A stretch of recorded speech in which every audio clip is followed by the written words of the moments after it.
ایک بزرگ کے بارے میں لکھا ہے کہ وہ کلمی کا کام کرتے تھے، 30 سال ہو گئے، تو ایک تالا انہوں نے بنایا ایسا قفل کہ جس میں اندر جو تھے 100 تالے تھے۔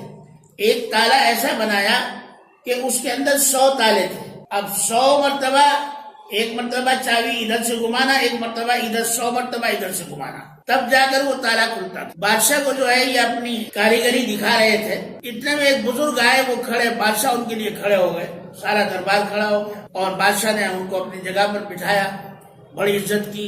تو جب وہ چلے گئے تو اس نے پوچھا تالا بنانے والے نے کہ یہ صاحب کون تھے، کہ تم نہیں جانتے، یہ بڑا بزرگ تھے، بڑے عالم ہیں یہ شہر کے۔ بادشاہ ان کا استقبال کرتا ہے اور اپنی جگہ پر بٹھاتا ہے۔ تو اس نے کہا کہ دل میں اپنے کہ تالا بنانا کوئی بڑی بات نہیں ہے، ایسا بننا چاہیے کہ بادشاہ بھی کھڑا ہو جائے۔ اب وہ وہاں تالا دے کر بادشاہ کو، اور جا کر بغداد میں داخل ہو گئے مدرسے میں۔ 30 سال کی عمر تھی، 30 سال اور پڑھا، 60 سال کے ہو۔ جب 60 سال کے ہو گئے تو اتنے بڑے عالم ہوئے کہ بغداد میں ان جیسا کوئی عالم نہیں۔ تو معلوم ہوا کہ انسان کسی بھی عمر کے حصے میں اگر وہ اللہ سے مانگتا ہے اور اللہ تعالیٰ سے جو ہے اچھائی کا راستہ اختیار کرتا ہے تو اللہ تعالیٰ اس کو ضرور اس کا بہتر راستہ دکھلاتا ہے۔